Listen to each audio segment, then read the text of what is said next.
నమస్తే. ఈరోజు మనతో పాటు ఒక మంచి గెస్ట్ మనతో ఉన్నారు. ఒక ముఖ్యమైన నాయకులు మనతో ఉన్నారు. ఆయనకి విద్యార్థి ఉద్యమాలు కొత్త కాదు, ప్రజా ఉద్యమాలు కొత్త కాదు, యువజన ఉద్యమాలు కొత్త కాదు, శ్రామిక ఉద్యమాలు కొత్త కాదు. అసలు ప్రజా ఉద్యమాలే కొత్త కాదు. ఒక పేరు అంటే ఆ పేరే ఒక బ్రాండ్గా వినిపించే వ్యక్తి మనతో పాటు ఈరోజు ఉన్నారు. ఆయనే అట్లూరి రామకృష్ణ గారు. రామకృష్ణ గారు నమస్తే. నమస్కారం. సార్ ఎలా ఉన్నారు? బాగున్నారా? బాగున్నా. రైట్. అసలు ఏంటి మీ బాల్యం ఎక్కడి నుంచి స్టార్ట్ అయింది? అంటే విద్యార్థి దశ నుంచే మీరు ఉద్యమాల్లోకి వెళ్ళడం స్టార్ట్ చేశారు. అసలు ఎక్కడి నుంచి స్టార్ట్ అయింది మీ ప్రస్థానం? నేను ముందుగా హైదరాబాద్ నగరంలో నేను జన్మించాను. ఇక్కడ హైదరాబాద్లో ఉన్నటువంటి గవర్నమెంట్ మెటర్నిటీ హాస్పిటల్ జడ్జిఖానా అనేవాళ్ళు గతంలో దాన్ని. ఆ యొక్క హాస్పిటల్లో నేను పుట్టిన తర్వాత నేను ఇక్కడ ఉన్నటువంటి కాళీకాబార్లో ఆర్య ప్రాథమిక ఉన్నత పాఠశాలలో నేను అప్పట్లో 0 బుక్ 1 బుక్ అని ఉండే, ఎల్కేజీ యూకేజీలు కాకుండా. ఓకే. సో ఆ యొక్క దీంట్లో నేను చదివాను. తర్వాత అక్కడి నుంచి మాకు సంబంధించిన తల్లిదండ్రులు వ్యవసాయం మీద ఇంట్రెస్ట్ తోటి నల్లగొండ జిల్లాకు వెళ్ళటం, అక్కడ మళ్ళీ నా యొక్క ప్రాథమిక విద్య మళ్ళీ మొదలవటం జరిగింది. ఆ సందర్భంలో ఒకసారి అంటే క్యాజువల్గా ఉన్నటువంటి టీచర్లు కానీ ఉపాధ్యాయులు కానీ మన యొక్క పిల్లల యొక్క బిహేవియర్ ఇవన్నీ గమనిస్తూ ఉంటారు. ఆ సందర్భంలో కొంత ఆయన ఏమనుకున్నారో అక్కడ ఉన్నటువంటి ఆ స్కూల్లో ఉన్నటువంటి చల్మారెడ్డిగూడెం అనేటటువంటి నల్గొండ జిల్లాలో ఉన్నటువంటి ఆ స్కూల్లో భద్రారెడ్డి గారు అనేటటువంటి ఒక ఉపాధ్యాయులు, ఆయన కృష్ణ నువ్వు ఈ క్లాస్కి మానిటర్గా వ్యవహరించాలి అని ఆయన నా యొక్క 5వ తరగతిలోనే ఆయన చెప్పడం జరిగింది. అది ఆయన ఎందుకన్నాడో నాకు తెలియదు. ఆ రోజు అక్కడ నా యొక్క ఈ విద్యార్థికి సంబంధించినటువంటి ఆ మానిటర్ అనేటటువంటి దాంతో అక్కడ నాది మొదలైంది.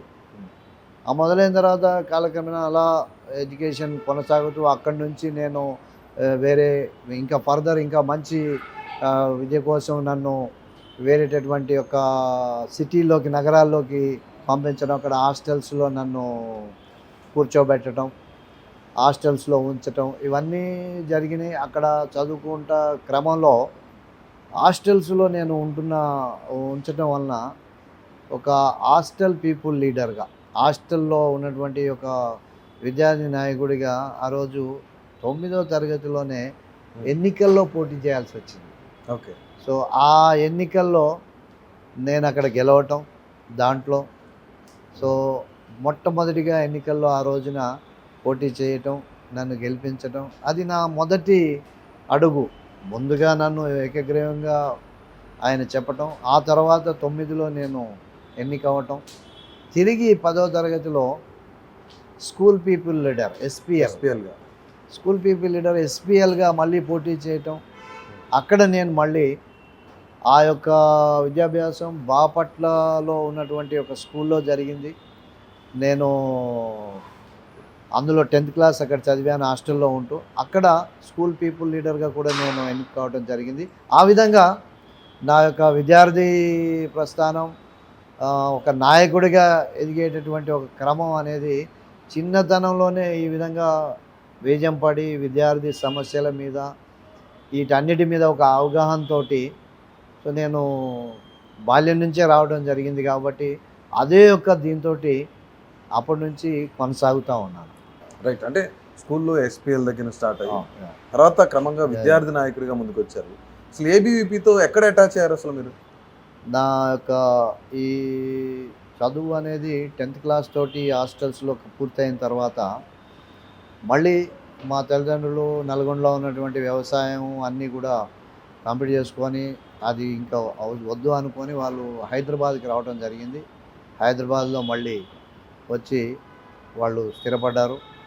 ఆ టైంలో నేను మళ్ళీ హాస్టల్స్ నుంచి నేను హైదరాబాద్ వచ్చిన తర్వాత హైదరాబాద్లో ఉన్నటువంటి కళాశాలలో నేను జూనియర్ కళాశాలలో జాయిన్ అవ్వడం జరిగింది.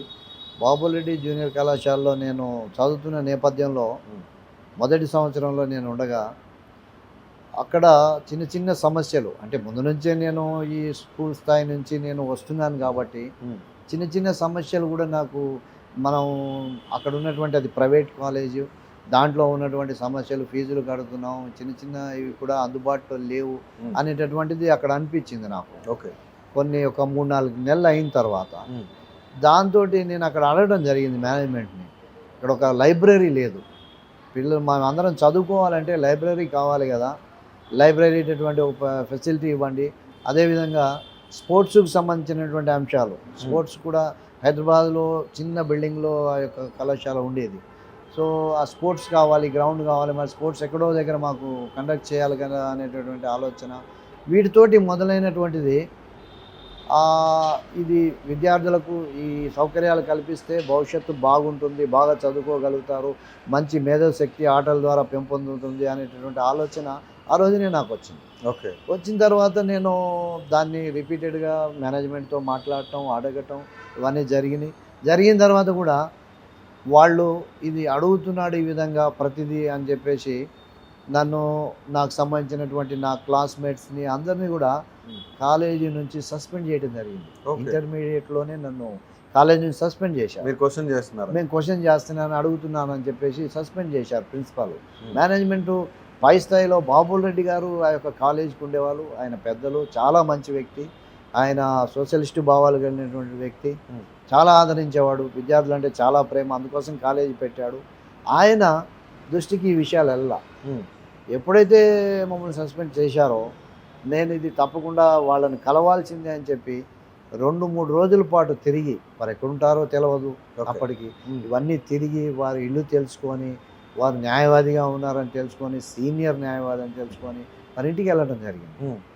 ఆయన చూసి ఆశ్చర్యపోయాడు, నేను పెట్టినటువంటి కాలేజీలో ఇవి లేవా అని. ఆయన కూడా ఉండాలి, చాలా మంచిగా నా బాధ్యత నాకే గుర్తు చేశావు, నువ్వు చాలా చిన్న పిల్లోడు అయినా కూడా అని ఆయన చాలా అభినందించడం జరిగింది నన్ను. ఆ తర్వాత అక్కడికి వచ్చిన తర్వాత అనుకున్న విధంగా అవి జరగల, అది టైం అలా గడిచిపోయిన తర్వాత జనవరి 26th ఐ థింక్, అది ఆగస్ట్ 15th ఆ టైంలో ఆయన ముఖ్య అతిథిగా ఆ కాలేజీకి రావడం జరిగింది. ఆయన కాలేజే వచ్చినప్పుడు అక్కడ ఉన్నటువంటి వందే మాత్రం మేము ఆలపించి జెండా ఎగరేసిన తర్వాత ఉపన్యాసం ఉంటుంది జనరల్గా వచ్చినటువంటి గెస్ట్. ఆ ఉపన్యాసం మొదలుపెట్టే టైంలో నేను అంతా వాకౌట్ అన్నా విద్యార్థులను అందరినీ. ఓకే. అంటే జెండా గౌరవం ఇచ్చాము, జాతీయ గీతానికి గౌరవం ఇచ్చాను. ఆ తర్వాత అందరం కూడా ఉపన్యాసం మేము వినాం, అందరం వెళ్తున్నాం అని చెప్పేసి చెప్పగానే అందరూ కదిలారు. జస్ట్ కదలగానే ఆగండి, ఎందుకు, ఏం జరిగింది, ఎందుకు అంటే, సార్ మీకు ఈ విధంగా మేము చెప్పాము, మీరు ఎటువంటిది మీరు చేయలేదు, దానివల్ల మేము మీ ఉపన్యాసం వినదలుచుకోలేదు సార్ అని చెప్పగానే, ఎస్ నువ్వు అడిగావు, నేను వీళ్ళకి చెప్పాను, ఇంకా ఎందుకు కాలేదని చెప్పి ఆయనని పిలిచి ఇమ్మీడియట్గా నాకు ఒక 2-3 డేస్లో ఆయన అడిగినటువంటి లైబ్రరీ నాకు ఏర్పాటు చేయాలి, ఇక్కడ ఒక రూమ్ ఖాళీ చేసి ఆ రూమ్లో లైబ్రరీ పెట్టండి అని చెప్పి అక్కడ ఆదేశాలు ఇచ్చి, ఆయన మెడలో వేసినటువంటి ఒక దండ తీసి నా మెడలో వేసి, నువ్వు విద్యార్థి నాయకుడిగా నువ్వు చాలా బాగా రాణిస్తావు, నువ్వు మంచి సమస్యలు నువ్వు తీసుకుంటున్నావు, నీలో ఆ స్పార్క్ ఉందని చెప్పేసి ఆ రోజున బాబురెడ్డి గారు నన్ను మళ్ళొక్కసారి అభినందించి, నాకు ఆయన పూలమాలతోటి, నాకు ఆయనకు వచ్చినటువంటి పూలమాల నా మెడలో వేసి ఆశీర్వదించారు. ఓకే. ఆ విధంగా విద్యార్థి నాయకుడు నా ప్రస్థానం మొదలైనప్పుడు అక్కడ ఉన్నటువంటి, అంటే చిన్నతనం నుంచి నేను ఆర్ఎస్ఎస్ శాఖలకు వెళ్ళటం, అక్కడ నా యొక్క అనుబంధం ఆర్ఎస్ఎస్ తోటి ఉండటం, ఇవన్నీ కారణాల దృష్ట్యా అక్కడ కాలేజీలో ఇట్లా ఒక విద్యార్థి నాయకుడు మొదలయ్యాడు, ఈ విధంగా జరిగిందట అనే విషయం బయటికి వెళ్ళటం, అందరికీ తెలవటం. ఈ సందర్భంలో అక్కడ ఉన్నటువంటి విద్యార్థి నాయకులు అందరు రావటం, ఏబీవీపీ కానీ, ఎస్ఎఫ్ఐ కానీ అనేక మంది నన్ను కలిశారు, వచ్చారు నా దగ్గరికి. వచ్చి నువ్వు విద్యార్థి నాయకుడిగా అన్ని సమస్యల మీద పోరాటం చేస్తున్నావు, బాగుంది, నువ్వు మాతో పాటు కలిసి ఉద్యమాన్ని ముందుకు తీసుకెళ్తే ఇంకా బాగుంటుంది, అనేక వందల వేల మంది విద్యార్థులు నీతో పాటు ఉంటారు అని వాళ్ళు చెప్పటం. కానీ నేను ముందు నుంచి ఆర్ఎస్ఎస్ భావజాలంలో ఉండటం, ఆ సంఘ శాఖలకు వెళ్ళటం వలన విద్యార్థి పరిషత్తు ఆకర్షితుడయ్యాను. నా ఇంటర్మీడియట్ మొదటి సంవత్సరంలోనే విద్యార్థి పరిషత్ తోటి నా ప్రయాణం మొదలైంది. ఆ విధంగా విద్యార్థి పరిషత్ తోటి మొదలైనటువంటి నా ప్రయాణం ఏబీవీపీ తోటి అలా కొనసాగుతూ వస్తూ ఉన్నది. రైట్. ఆ అనుబంధాలు ఆప్యాయతలు అలాగే కొనసాగుతున్నాయి. రైట్. అంటే ఇప్పుడు ఏబీవీపీ నాయకుడిగా ఓకే, విద్యార్థి నాయకుడిగా ఓకే, అక్కడి నుంచి మిగతా విద్యార్థి సంఘాలు మిమ్మల్ని కలవడం, మీకు ఆర్ఎస్ఎస్ భావజాలం ఉండటంతో ఏబీవీపీతో అటాచ్ అయ్యారు. ఇక అక్కడి నుంచి మళ్ళీ యూనివర్సిటీ విద్యార్థి నాయకుడిగా, లేదంటే ఇక ఏబీవీపీలో సిద్ధాంతం ప్రకారం మీరు ముందుకు వెళ్తా ఉన్నారు ఏబీవీపీకి సంబంధించి. అంటే అంత దూరం ఎలా ఎదిగారు అసలు?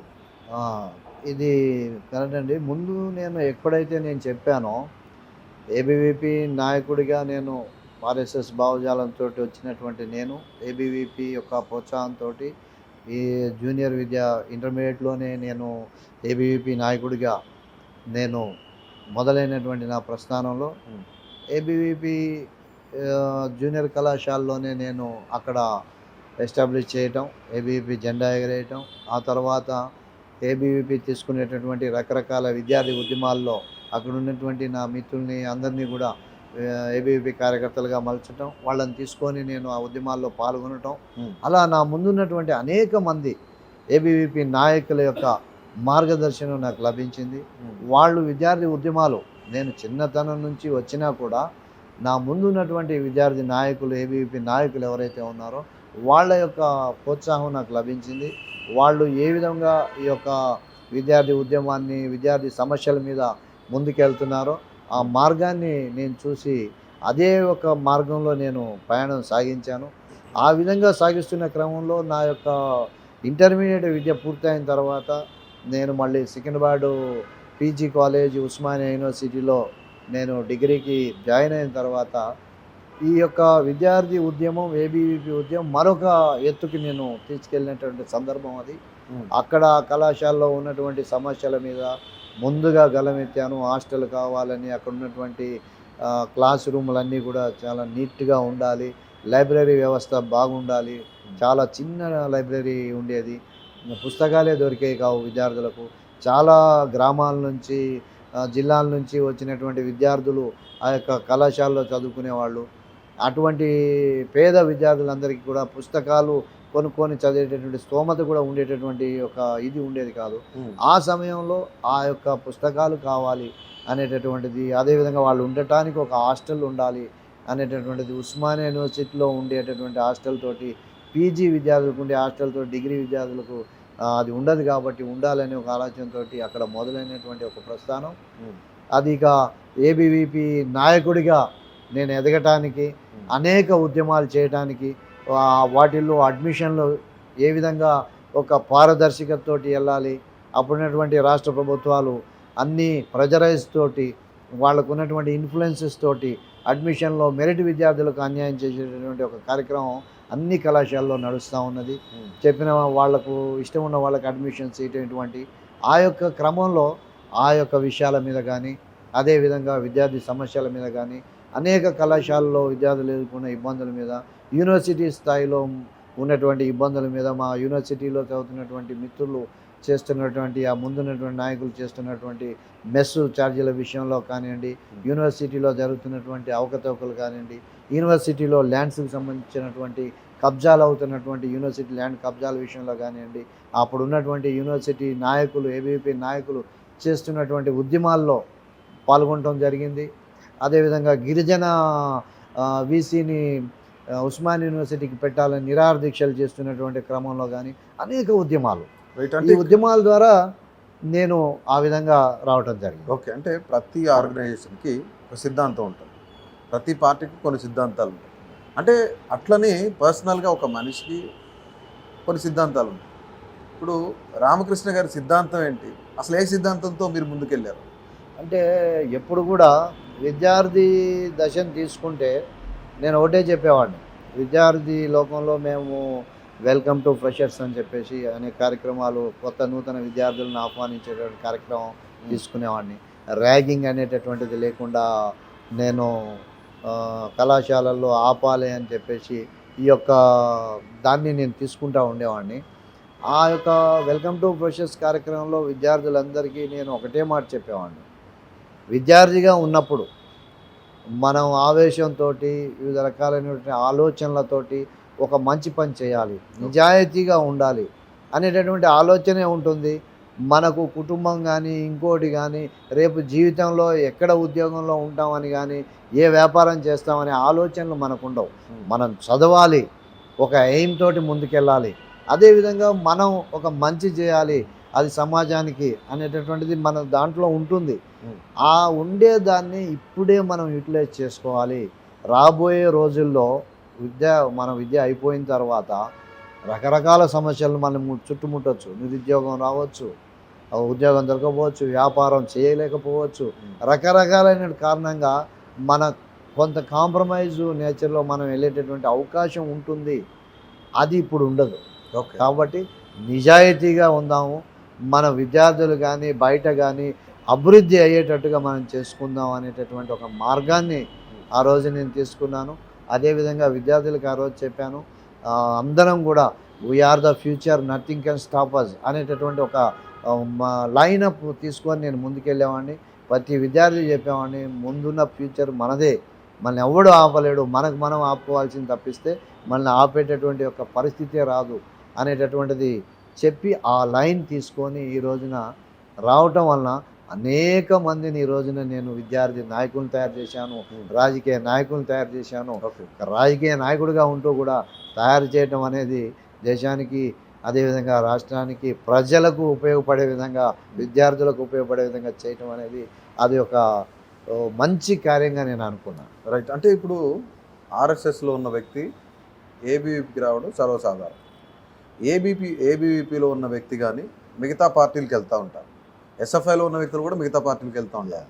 కానీ ఆర్ఎస్ఎస్ నుంచి ఏబీవీపీ నుంచి బీజేపీ వైపు ఏ విధంగా ప్రభావితమయ్యారు? ఒక నాయకుడిగా ఎదగటానికి ఈ ఏబీవీపీ ఏ విధంగా సహాయపడింది? అంటే ముందుగా నాకు ఈ రాజకీయ కోణంలో కొంత అంటే ఉన్న విషయం చెప్పాలి కాబట్టి అప్పుడున్నటువంటి పరిస్థితులు, అక్కడ ఉన్నటువంటి దీంట్లో కొంత ఎన్టీ రామారావు గారి ప్రభావం ఉంది. ఓకే. ఎన్టీ రామారావు గారు రాజకీయాల్లోకి వచ్చి ఆయన ఇచ్చినటువంటి పిలుపు ఇవన్నీ నేను మరీ చిన్నప్పుడు ఆయన రాజకీయాల్లోకి రావటం, తర్వాత నేను కళాశాలలో నేను వచ్చిన తర్వాత ఆయన ముఖ్యమంత్రిగా ఉండటం, ఆ తర్వాత దిగిపోవటం, ఇవన్నీ చూసి ప్రభావితమై కొంత నాకు ఎన్టీ రామారావు గారితో కలిసి నడవాలనే ఆలోచన ఉండేది. ఓకే. కానీ నేను నమ్ముకున్న సిద్ధాంతం, నేను పయనిస్తున్నటువంటి సిద్ధాంతం ఇవన్నీ కూడా చాలా మంచి ఇదిగా ఉండేవి, చాలా మంచి పనులకు ప్రోత్సాహం అందించే విధంగా ఉంది. ఆయన చెప్పేటటువంటిది నేను చేసేటటువంటిది ఒకే పందాలో ఉండేది, ఒకటే లైన్లో ఉండేది. ఓకే. సో దాన్ని చూసుకున్న తర్వాత నేను తర్వాత వచ్చినటువంటి కాశ్మీర్కు సంబంధించినటువంటి ఒక ఉద్యమంలో నేను పాల్గొనటం కానివ్వండి, అదేవిధంగా ఈ యొక్క అయోధ్యకు సంబంధించినటువంటి దేశవ్యాప్తంగా జరుగుతున్నటువంటి ఒక ఉద్యమాన్ని, అందులో రామ మందిరం దాంట్లో నేను 1990లో 91 92లో పాల్గొనటం కానివ్వండి, ఇవన్నీ కూడా చూసిన తర్వాత ఒక రాష్ట్రం కోసం మన ఎన్టీఆర్ గారు ఉన్నారు, అఖిల భారతీయ విద్యార్థి పరిషత్ దేశమంతా ఉంది, ఏబీవీపీ దేశమంతా, కాశ్మీర్ నుంచి కన్యాకుమారి వరకు అనేక సభలు సమావేశాల్లో పాల్గొన్నాను, అనేక ఉద్యమాల్లోకి వెళ్ళాను, కాశ్మీర్ వెళ్ళాను. సో ఇవన్నీ చూసిన తర్వాత మన యొక్క పరిధి ఇక్కడే లేదు, మనం చేయాల్సింది ఇంకా చాలా ఉంది అనే ఉద్దేశంతో దీని యొక్క ఇదేమిటి అన్నప్పుడు జాతీయ పార్టీలే ఈ దేశాన్ని మనం అనుకున్నటువంటి ఆలోచనలో అవి పనికొస్తాయి, జాతీయ పార్టీల్లో ఉండటమే మనకు ఇది అని. కానీ ఏబీవీపీ కూడా ఏ రోజు కూడా ఏ పొలిటికల్ పార్టీకి మేము అఫిలియేషను, ఏబీవీపీ పలానా పార్టీకి అఫిలియేషన్ అని ఏ రోజు చెప్పలేదు, ఇప్పటికీ చెప్పదు, ఏ రోజు చెప్పలేదు. చెప్పకపోవడం వేరే, బట్ అంతర్గతంగా అంటే బీజేపీలో వన్ ఆఫ్ ది పార్టీ కదా ఏబీవీపీ అనేది. కాదు అంటే అది కూడా నేను చెప్తాను. ఎందుకోసం అంటే ఏబీవీపీ ఏ రోజు ఆ విధంగా చెప్పలేదు, చెప్పదు కూడా. మనం ఏ పార్టీకి వెళ్ళినా కూడా పొలిటికల్గా ఎక్కడికి వెళ్ళినా నువ్వు ఇక్కడ బిడ్డవి, నువ్వు ఎక్కడన్నా తిరుగు, ఇక్కడ మాత్రం నువ్వు మా బిడ్డవి అనేటటువంటిది ఏబీవీపీ సిద్ధాంతం ఏబీవీపీలో ఉంటుంది. అటువంటి క్రమంలో మీరు అడుగుతున్నట్టు ఎందుకు బీజేపీ అంటే, ఒకటి అయోధ్య ఇన్సిడెంటు, అయోధ్య రామాలయం మీద ఉద్యమం తీసుకున్నాం. ఆ ఉద్యమంలో సహకరించినటువంటి పార్టీ భారతీయ జనతా పార్టీ. దానికి మద్దతుగా లాల్ కృష్ణ అద్వానీ గారు రథయాత్రే చేశారు. సో అంత మూమెంట్ భారతీయ జనతా పార్టీ తీసుకుంది. ఏబీవీపీ నుంచి ముందుగా మొదలుపెట్టాం దాన్ని. ఓకే. జనసంఘ్ అప్పుడు ఉన్నటువంటి ఆర్ఎస్ఎస్ తీసుకున్నటువంటి కార్యక్రమాన్ని బీజేపీ కూడా తీసుకుంది. ఆ విధంగా దాంట్లో ఉన్నాం. అదేవిధంగా మేము కాశ్మీర్ వెళ్ళాం. కాశ్మీర్లో చేసినటువంటి ఉద్యమం ద్వారా మేము వచ్చి విపి సింగ్ అప్పుడు ప్రైమ్ మినిస్టర్, ఆ జెండా ఎగరేయాలి, జాతీయ జెండా కాశ్మీర్లో ఏంటి అన్యాయం అని ఆయన అడిగినప్పుడు ఏ ఒక్క పొలిటికల్ పార్టీ మా వైపున మాట్లాడలే, భారతీయ జనతా పార్టీ మాట్లాడింది. అంటే నేనున్నటువంటి చిన్నతనంలో ఆ యొక్క 2 విషయాలు, భారతీయ జనతా పార్టీ ఈ విధంగా సపోర్ట్ చేస్తున్నటువంటి ఒక ప్రభావం నా మీద పడింది. అంటే నేను వస్తున్నటువంటి సిద్ధాంతానికి దగ్గరగా ఉన్నటువంటి పార్టీ భారతీయ జనతా పార్టీ అని నమ్మి నేను ఆ విధంగా భారతీయ జనతా పార్టీలోకి ఆ తర్వాత రావడం జరిగింది. అదేవిధంగా మన సిద్ధాంతం నేను నమ్మినటువంటి విషయాల మీద భారతీయ జనతా పార్టీ కొనసాగుతూనే ఉంది. రైట్. అంటే సిద్ధాంతపరంగా మీరు భారతీయ జనతా పార్టీలో ఉన్నాను, భారతీయ జనతా పార్టీ నా సిద్ధాంతానికి దగ్గరగా ఉంది కాబట్టి నేను భారతీయ జనతా పార్టీలోకి వెళ్ళాను అన్నారు. అంటే ఒక వ్యక్తి, అంటే మీరు రాజకీయంగా రావడానికి ఎవరో ఒక వ్యక్తి మిమ్మల్ని కదిలించాలి. మీ ఆలోచనలు ఆయన ఆలోచనల దగ్గరగా ఉండాలి, మీకు ఆయన ఇన్స్పిరేషన్గా ఉండాలి. ఆ వ్యక్తి ఎవరు మీరు రాజకీయాల్లోకి రావడానికి? అంటే దీంట్లో నేను రాజకీయంలో రావటానికి కానీ నాకు ముందుగా స్కూల్లో ఉన్నప్పుడు నేను చెప్పాను, అప్పుడే నాకు ఆ బీజం పడింది, వేశారు. పేపరు నేను సరదాగా ఈనాడు పేపర్ వచ్చేది. ఓకే. అక్కడ నేను కొన్ని రోజులు ఉన్నాను గుంటూరు జిల్లాలో. ఆ పేపరు ఈనాడు వస్తుంటే నేను వెళ్ళి ఆ పేపరు సినిమాలకు సంబంధించినటువంటి సినిమాలు మాత్రమే ఏమున్నాయని చూసి ఓకే వెళ్ళేవాడిని. అక్కడ ప్రముఖ స్వాతంత్ర సమరయోధులు తుమ్మల గోపాలకృష్ణయ్య గారు అని ఉండేవారు. ఓకే. సో ఆయనకు వచ్చేటటువంటి పేపర్ అది. ఆయన దగ్గరికి వెళ్ళి ఆ పేపర్ చూసి వెళ్ళేవాడిని. ఒకరోజు ఆయన, ఏమన్నా నువ్వు రోజు చూస్తున్నావు పేపరు, ఏం చూస్తున్నావు అని అడిగాడు. ఆయన, నేను ఆ సినిమాలు చూస్తాను, ఆ సినిమాలు నాకు ఎక్కువ సినిమాలు చూడాలి, అందుకోసం ఏ సినిమా ఎక్కడుంది, ఏ సినిమా ఎప్పుడు వస్తుందో చూసి వెళ్తున్నాను అని. ఆయన ఏం చేశాడంటే, సినిమాలు చూస్తున్నావు బాగుందిరా, సినిమాలు చూడు, నేను వద్దను, కానీ అట్లాగే మిగతా పేజీలు కూడా ఒకసారి అలా చూడు నువ్వు ఏముంటున్నాయని అన్నాడు. ఓకే. సో అన్న తర్వాత సరే ఏమైంది నాకు అని చెప్పి నేను ఆ మిగతా పేజీలు చూడటం మొదలుపెట్టాను. కొన్ని రోజులు అయిన తర్వాత ఆయన అడిగాడు, ఏం కనపడుతుంది ఇప్పుడు ఈ పేపర్ ఏం చూస్తున్నావు అంటే, చూస్తున్నాను అక్కడ అది జరిగింది, ఇక్కడ ఇది జరిగింది, ఆ నాయకుడు ఇలా అన్నాడు, ఈ నాయకుడు ఇలా అన్నాడు, అక్కడ అన్యాయం జరుగుతుంది, ఇక్కడ ఇవి ఉంటున్నాయి, ఇవన్నీ ఉంటున్నాయి, బట్ నా ఫోకస్ అంతా సినిమాలే అన్నానంటే ఆయన ఒకటే మాట చెప్పాడు, సినిమాలు చూడు వద్దన్ను, సినిమాలకు వెళ్ళు, చిన్నపిల్లాడుగా నువ్వు వెళ్ళొచ్చు, అవన్నీ చేయొచ్చు, బట్ వీటి మీద కూడా కొంత ఆలోచన చేయాలి, నీలాంటి వాళ్ళు రాబోయే రోజుల్లో మంచి దీన్ని తీసుకెళ్ళాలి, కాబట్టి నువ్వు చూడు అని. ఆ రోజు నుంచి ఆయన కొన్ని నెలల పాటు నాకు ఆయన ఏం చేశాడు, స్వాతంత్ర ఉద్యమంలో ఆయన ఎలా పాల్గొన్నాడు, ఎలా ముందుకెళ్ళాడు, అసలు ఎలా పోలీస్ లాఠీ చార్జీలు, జైలుకి వెళ్తే ఆ జైలు జీవితం ఎలా ఉంది, ఇవన్నీ ఆయన ద్వారా నేను స్ఫూర్తి పొందాను, ఆయన ద్వారా తెలుసుకున్నాను. ఆ తెలుసుకున్న తర్వాత ఆ విధంగా వచ్చాను. ఇక రాజకీయ క్షేత్రం అంటారా, ఇక సామాజిక ఉద్యమాల్లో ఆ రోజు వచ్చిన తర్వాత రాజకీయ క్షేత్రంలోకి వచ్చిన తర్వాత ఇక్కడ ఉన్నటువంటి నాయకులు, నాకు మన ముప్పవరపు వెంకయ్య నాయుడు గారు కానీ, ఆయన సాహచర్యంలో ఆయన ఉపన్యాసాలు, ఆయన దాని ఏమంటారు, ఆయన ప్రాస, యాస, ఆయన భాష, ఇవన్నీ కూడా నన్ను ప్రభావితం చేశాయి. రైట్. ఆయన అట్టడుగు వర్గాలకు సంబంధించినటువంటి విషయం నుంచి పై స్థాయిలో ఉన్నటువంటి వ్యక్తుల వరకు తిట్టకుండా, కొట్టకుండా, చాలా వ్యంగ్యంగా, వాళ్ళు నొచ్చుకోకుండా విషయాన్ని వాళ్ళకి అర్థమయ్యేటటువంటి చెప్పేటటువంటి ఒక విధానం నాకు చాలా బాగా నచ్చింది. ఆ విధంగా ఉండాలి ఎక్కడైనా సరే. ఒక మంచి స్నేహమైనటువంటి వాతావరణంలో విమర్శ చేసినా కూడా ఒక మంచి సద్విమర్శ వాళ్ళు తీసుకునేటట్టుగా మనం చేయాలి అనేటటువంటిది ఆయన ద్వారా నేర్చుకున్నా. ఇక ఆ తర్వాత బండారు దత్తాత్రేయ గారు కానీ, వి రామారావు గారు కానీ, బంగారు లక్ష్మణ్ గారు కానీ, విద్యాసాగర్ రావు గారు కానీ, వీళ్ళందరితోటి నాకు చాలా మంచి అనుబంధం. నేను ఫుల్ టైమర్ పనిచేశాను కాబట్టి వాళ్ళ దగ్గరగా వాళ్ళతో పాటు పనిచేసేటటువంటి అవకాశం నాకు వచ్చింది.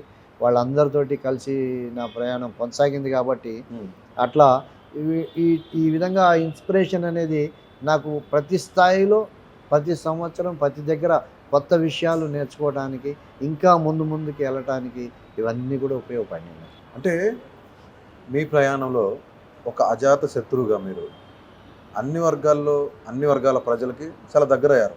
అందరూ మిమ్మల్ని ఆదరిస్తూ ఉంటారు. అంటే ఇది ఎలా సాధ్యమైంది అసలు? అంటే ముందు నుంచి కూడా నేను వస్తున్నటువంటి నా ప్రయాణం మీకు చెప్పాను. ఆ ప్రయాణంలో అన్ని రకాలైనటువంటి వాళ్ళని కలుసుకున్నాను. నేను వస్తున్న దాంట్లో క్రమంలో సోషలిస్ట్ భావాలు ఉన్నటువంటి వ్యక్తులను కలిశాను. జాతీయ భావాలు ఉన్నటువంటి వాళ్ళని కలిశాను. విప్లవ భావాలు ఉన్నటువంటి వ్యక్తులను కలిశాను. ఆ విధంగా రాడికల్ స్టూడెంట్ యూనియన్ సంబంధించి కానివ్వండి, పీడిఎస్కి సంబంధించినటువంటి యూనియన్స్ని కానివ్వండి, అనేక సంస్థలతోటి నేను వాళ్ళందరితోటి కూడా ఎన్నో సందర్భాల్లో మాట్లాడాను. మనకున్నటువంటి విషయాలను వాళ్ళతోటి పంచుకున్నాను. అక్కడ ఉన్నటువంటి ప్రొఫెసర్స్లో కూడా కొంత కమ్యూనిస్టు భావాలు, వామపక్ష భావాలు ఉన్నటువంటి వాళ్ళు, జాతీయవాదం ఇదంతా కూడా ఉండేది. అటువంటి వామపక్ష భావాలు ఉన్నటువంటి యొక్క ప్రొఫెసర్స్తో కూడా నేను వాళ్ళని కలవటం, వాళ్ళ గైడెన్స్ కూడా నేను తీసుకోవటం, వాళ్ళు నాతో మాట్లాడటం ఇవన్నీ జరుగుతూ ఉండేవి. ఎప్పుడు కూడా విద్యార్థి ఉద్యమం అనగానే అందరం చేస్తున్నది ఒక సమస్య మీదే. నీ భావాలు వేరుండొచ్చు, నా భావాలు వేరుండొచ్చు, కానీ సమస్య ఒకటే. ఆ సమస్య ఒకటే ఉన్నప్పుడు మనం ఎందుకు దాని మీద నువ్వు చేయాలి నేను చేయాలి అనే వైరుధ్యం ఎందుకు ఉండాలి ఓకే అనే ఒక అంశంలో నేను అందరితోటి నేను చర్చించేవాడిని.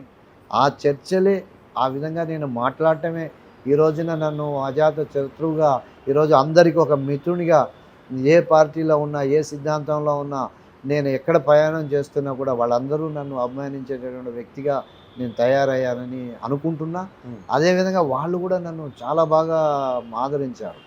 ఒక ఉద్యమం భూవెత్తున మేము మొత్తం మా డామినేషన్లో ఒక కళాశాల కానీ యూనివర్సిటీ కానీ మా దీంట్లో కొనసాగుతున్నప్పుడు మిగతా విద్యార్థులు కూడా వాళ్ళు ఈ సమస్య మీద ఫైట్ చేయాలి అని చెప్పేసి ఉన్నటువంటి ఒకళ్ళిద్దరు ఉన్నా సరే మిగతా సంస్థలకు సంబంధించి వాళ్ళు కూడా గలం ఎత్తుతూ ఉన్నప్పుడు నేను ఎత్తండి ప్రోత్సహించేవాడిని. వాళ్ళు ఇద్దరే ఉన్నారు కదా అని ఏ రోజు ఎగతాళి చేసేవాడిని కాదు. మీరిద్దరే, నేను ఒక్కడినే ఫస్ట్. ఈరోజు నేను ఇంత పెద్ద ప్రపంచంలోకి నేను వచ్చాను. మీ ఇద్దరున్నా మీరు గలం ఎత్తండి, మీ గలాన్ని వినిపించండి. అఫ్కోర్స్ నేను దాన్ని సాల్వ్ చేయొచ్చు ఇంతమంది దాంతో, కానీ మీరు మాత్రం వెనక్కి అడుగు వేయకండి. నన్ను చూసి రండి, మేము ఎక్కడ నేను మిమ్మల్ని అజ్జేయను నేను అని చెప్పడంతో వాళ్ళు చాలా సంతోషంగా వాళ్ళ కార్యక్రమాలు చేసేవాళ్ళు. కానీ ఇవన్నీ నేను చేయటంతో ఆ సమస్యలను పరిష్కారం చేసుకుంటూ ముందుకెళ్తూ ఉండటంతో నన్ను కలిశారు ఒకసారి మిత్రులందరూ కలిసి. వీళ్ళందరూ కూడా నువ్వు చాలా బాగా సమస్యలు పరిష్కారం చేస్తున్నావు, చాలా బాగా తీసుకెళ్తున్నావు, విద్యార్థులందరినీ మంచి అది చేస్తున్నావు, మా అవసరం ఇక్కడ లేదనుకుంటున్నావు అసలు. ఓకే, సో నువ్వు చేస్తున్నావు, ఇంకా మా అవసరం ఏంటి, మా సిద్ధాంతం మా ఆర్గనైజేషన్ని నిలుపుకోవటం తప్పిస్తే మిగతా సమస్యలు లేవు, నువ్వు పరిష్కారం చేసేస్తున్నావు, మాకు దొరకనియట్లే అవి. ఓకే, కానీ మమ్మల్ని ఉండమంటున్నావు, కానీ నువ్వే పరిష్కారం చేస్తున్నావు. కాబట్టి మా అవసరం లేదు అనేటటువంటి ఒక సందర్భం కూడా ఉంది. కాబట్టి ఆ విధమైనటువంటి ఒక దీంట్లో ఆ స్నేహమైన వాతావరణంలో వచ్చాను కాబట్టి అందరూ ఆదరిస్తారు. అందరూ ఈరోజు కూడా నాతోటి మాట్లాడుతూ ఉంటారు. నువ్వు చెప్పినటువంటిది బాగుంది, లేకపోతే ఇగో ఈ అంశం నువ్వు కరెక్ట్గా దాన్ని ఎక్స్ప్లెయిన్ చేయలేదు, ఇలా చేయి అనే సలహాలు సూచనలు కూడా ఇస్తూ ఉంటారు. అవి కూడా నేను ఈరోజు కూడా నేను తీసుకుంటున్నాను. అది మాకు ఆర్ఎస్ఎస్ నేర్పించినటువంటి ఒక మౌలిక సూత్రం. రైట్. ఒక ఆర్ఎస్ఎస్లో మీరు ఇప్పుడు ఒక కొన్ని మౌలిక సూత్రాలు, విలువైన సూత్రాలు నేర్పింది. ఆర్ఎస్ఎస్ నుంచి మీరు స్టార్ట్ అయ్యారు. అక్కడ స్టార్ట్ అయిన మీరు ఈరోజు ప్రపంచ ప్రఖ్యాతి అనుకోవచ్చు. ఎందుకంటే హైదరాబాద్ పార్లమెంట్ సెగ్మెంట్ అనేది ఒక ప్రపంచ ప్రఖ్యాతిగాంచిందని చెప్పుకోవచ్చు. దాని గురించి ఎంతవరకు చర్చలు జరిగినా మనందరికీ తెలిసిన విషయం. ఈవెన్ మోదీ గారు కూడా ఆ యొక్క నియోజకవర్గం గురించి, ఆ పార్లమెంట్ గురించి ఆయన ట్వీట్ చేసిన పరిస్థితులు కూడా ఉన్నాయి. కానీ అంత పెద్ద మహానగరంలో ఉన్న హైదరాబాద్ పార్లమెంట్కి ఎలా మీరు ప్రాతినిధ్యం వహిస్తున్నారు? అంటే ఎన్నో ఈ ఏబీవీపీ, బీజేపీ ఇవన్నిటిలోకి వచ్చిన తర్వాత ఎన్నో బాధ్యతలు నిర్వర్తించాను. అనేక రకాలైనటువంటి గ్రాస్ రూట్ నుంచి పై స్థాయి వరకు బాధ్యత నిర్వర్తిస్తూ వస్తున్నా. కార్యకర్తల మనోభావాలు, నాయకుల మనోభావాలు, వాళ్ళ అభిప్రాయాలు, వాళ్ళ యొక్క వ్యవహార శైలి ఏ విధంగా ఉంటుంది, ఏ ప్రాంతంలో ఎలా ఉంటారు, ఎక్కడ ఏ విధంగా వాళ్ళు వ్యవహరిస్తూ ఉంటారు, ఇవన్నీ కూడా అవగాహన నేను ఎప్పటి నుంచో నేను నేర్చుకున్నాను, తెలుసుకున్నాను. ఓకే. వాళ్ళ ద్వారానే నేను అన్నీ సంగ్రహించాను కాబట్టి ఓకే. హైదరాబాద్ పార్లమెంట్ సెగ్మెంట్ అనేది అనేక పార్లమెంట్లు నేను పార్టీ బాధ్యతలు అప్పగించిన తర్వాత హైదరాబాద్ పార్లమెంటుకు సంబంధించినటువంటిది ఒక పని నువ్వు చూడాలి అని నాకు అప్పచెప్పిన తర్వాత ఆ యొక్క హైదరాబాద్ పార్లమెంట్లో కూడా ఎలాగైనా సరే పార్టీని అక్కడ ముందుకు తీసుకురావాలి. అక్కడ అంటే అంతిమంగా రాజకీయ పార్టీకి అనేది గెలిపే లక్ష్యం. సో ఆ గెలుపు ఇక్కడ రావాలనే దీంట్లో నేను ప్రయత్నం చేశాను. ఆ ప్రయత్నానికి చాలా అంటే మేము ఇచ్చినటువంటి అక్కడ ఇది ఒక పక్కన కార్యకర్తల్ని, నాయకుల్ని అందరినీ కూడా సమన్వయం చేసుకుంటూ అక్కడ ఉన్నటువంటి అభ్యర్థిని కానీ మిగతా వాళ్ళని కానీ ముందుకు తీసుకెళ్తూ ఒక మీడియా దృష్టిని ఆకర్షించేటట్టు, ప్రజల్ని ఆకర్షించేటట్టు, విభిన్న వర్గాలైనటువంటి వాళ్ళందరినీ కూడా కలుపుకునేటటువంటి ఒక ప్రయత్నం హైదరాబాద్లో చేశాం. ఆ చేసిన ఫలితంగా మాకున్నటువంటి ఓటు బ్యాంకు చెక్కు చెదరలేదు. కానీ కొన్ని కారణాల వల్ల అక్కడ ఉన్నటువంటి ఒక ఈ మతపరమైనటువంటి దీంట్లో మజ్లిస్ పార్టీ అక్కడ మత విద్వేషాలను రెచ్చగొట్టి మతం ద్వారా లబ్ధి పొందుతూ వస్తున్నటువంటి పార్టీ, మతతత్వ పార్టీనే కాబట్టి మజ్లిసు ఆ మతాన్ని అడ్డం పెట్టుకొని చేస్తున్నటువంటి ఒక రాజకీయంలో ఎప్పుడు కూడా అక్కడ బయటపడుతున్నారు మజ్లిస్ పార్టీ. కాకపోతే భారతీయ జనతా పార్టీకి ప్రజలు ఆదరించటం కోసం ఆదరణ ఉండాలి, మేము ఓటింగ్ చేయాలనేటటువంటిది విశ్వాసం వ్యక్తమైంది. కానీ అక్కడ ఉన్నటువంటి పరిస్థితులు భయం గుప్పిట్లో ఆ యొక్క ఓల్డ్ సిటీని డెవలప్మెంట్ చేయకపోవటం, మెట్రో రైలు రానియకపోవటం, రోడ్లు విస్తరణ చేయకపోవటం, అక్కడ ఉన్నటువంటి ప్రజల జీవన ప్రమాణాలు పెంచకపోవటం, అక్కడ ఉన్నటువంటి వాళ్ళందరినీ కూడా చిరు వ్యాపారస్తులుగానే తోపుడు బండ్లు వ్యాపారస్తులుగా వాళ్ళని మిగిల్చేయటం, ఇటువంటి అన్ని కారణాలతోటి వాళ్ళల్లో చాలా లోపల అంతర్లీనంగా వాళ్ళకు రగులుతూ ఉన్నది. దాన్ని తీసేయాలని. మజ్లిస్ పార్టీ అంటే మీరు మతతత్వ పార్టీ అని చెప్పారు. నిజంగానే ప్రపంచవ్యాప్తంగా కూడా బీజేపీని కూడా మతతత్వ పార్టీగానే చూస్తున్నారు కదా, ఏం చెప్తారు దీనికి? అంటే ఎప్పుడు కూడా Bharatiya Janata party, RSS, ABVP ఇంకా మా పరివార సంస్థలు ఏవైనా కూడా ఈ మతతత్వ పార్టీ కానే కాదు. మేము చెప్తానే ఉంటాం, ఫస్ట్ నుంచి మేము చెప్తాం. దాన్ని కావాలని మా మీద రుద్దటం తప్పిస్తే ఇంకోటి ఉండదు. మేము వెళ్ళి ఓన్లీ హిందూకి సంబంధించినటువంటి వాళ్ళు హిందువులే మాకు ఓటు వేయండి అని మేము చెప్పం ఎక్కడ కూడా. మా ముస్లిమ్స్ కానివ్వండి, క్రిస్టియన్స్ కానివ్వండి, ఎవరైనా సరే భారతదేశంలో మనం ఉంటున్నాం కాబట్టి అందరం భారతీయులు. ఉన్నారా ముస్లిమ్స్లో కానీ క్రిస్టియన్స్లో కానీ బీజేపీకి ఓటేసే కార్యకర్తలు ఉన్నారా? ఎందుకు వ్యక్తులు ఉన్నారా? మాకు ముస్లిమ్స్లో కానీ క్రిస్టియన్స్లో కానీ మాకు మంత్రులు ఉన్నారు, మాకు నాయకులు ఉన్నారు, కేంద్ర మంత్రులుగా పనిచేశారు. షానవాజ్ హుస్సేన్ కానివ్వండి, ముఖ్తార్ అబ్బాస్ నఖ్వీ కానివ్వండి, అనేక మంది మాకు కేంద్ర మంత్రులుగా కూడా పనిచేశారు. ఒకప్పుడు చేశారు వీళ్ళంతా. ఇప్పుడు ఉన్నారు, ఉన్నారు ఇప్పుడు కూడా మాకు పార్టీలో ఉన్నారు. చాలా పెద్దది. మేము వాళ్ళు అజ్మీర్ దర్గాకు చాదర్ పంపిస్తారు, మేము భారతీయ జనతా పార్టీ కార్యాలయంలో ఆ యొక్క కార్యక్రమం నిర్వహిస్తాం, ఆ చాదర్ని మేము పంపిస్తాం.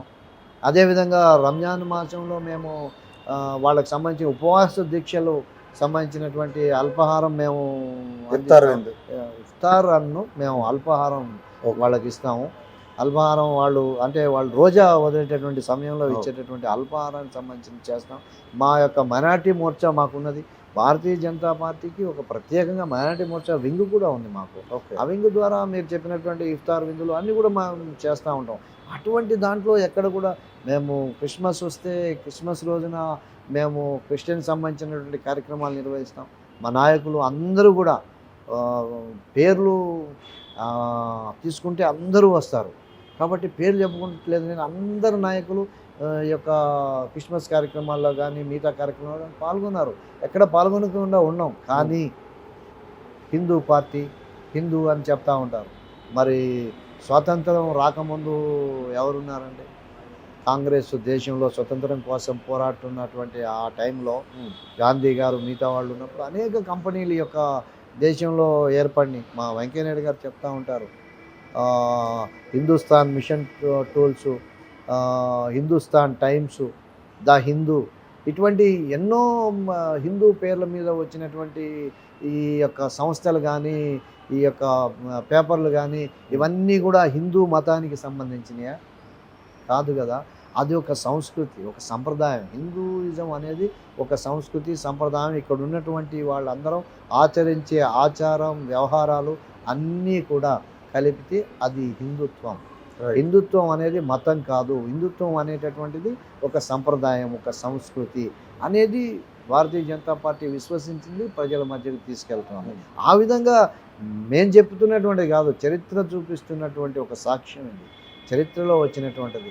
ఏదో కావాలని కులాల పేరుతోటి హిందూ ముస్లిం అనేటటువంటి మతాల పేరుతోటి చెప్పడం తప్పిస్తే మేము ఏ రోజు హిందుత్వం అనేది మతం కాదు, అది యొక్క భారతదేశం యొక్క అంతర్భాగంలో ఉన్నటువంటి ఒక సాంప్రదాయం, సంస్కృతి. రైట్. అంటే ప్రతి వ్యక్తికి ఒక నిర్మాణాత్మకమైన ఆలోచన ఉంటుంది, నిర్మాణాత్మకమైన లక్ష్యం కూడా ఉంటుంది. మీ లక్ష్యం ఏంటి? మీ లక్ష్యం ఎటువైపు అసలు?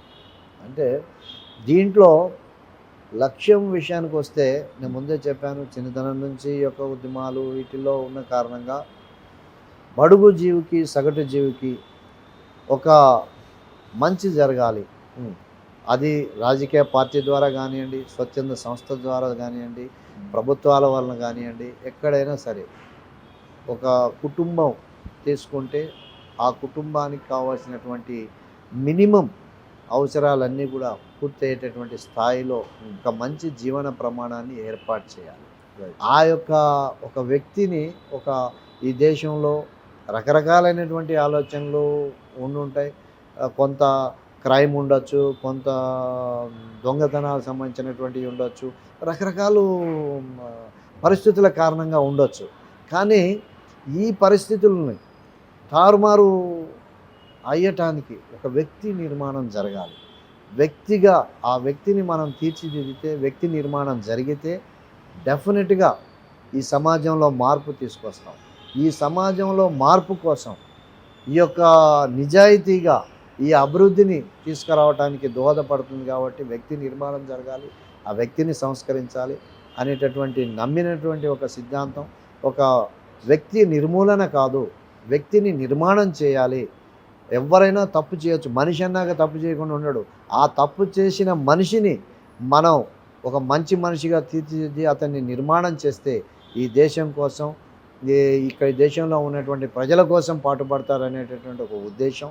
ఆ ఉద్దేశంతో నా యొక్క టార్గెట్ మీరు ఏదైతే అంటున్నారో ఆ యొక్క దీంట్లో నా యొక్క లక్ష్యంలో మొదటి ప్రాధాన్యత అది ఉంది.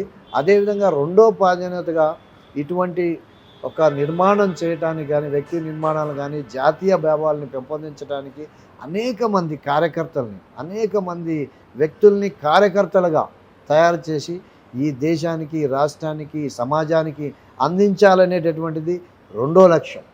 ఈ విధంగా ఈ రెండు లక్ష్యాలతో నేను వెళ్తున్నా.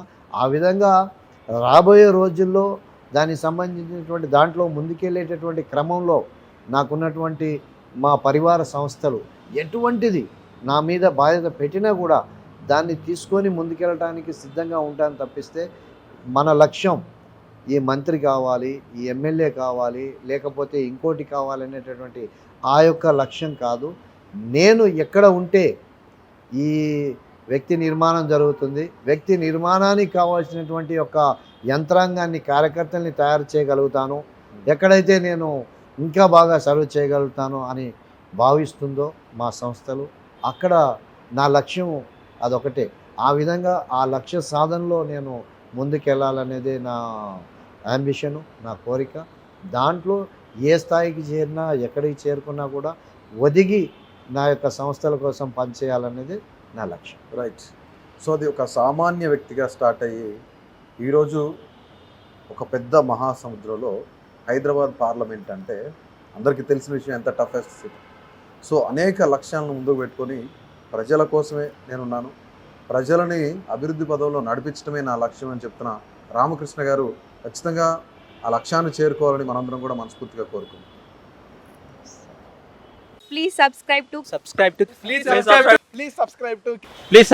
KTV Telugu. KTV Telugu. KTV Telugu channel.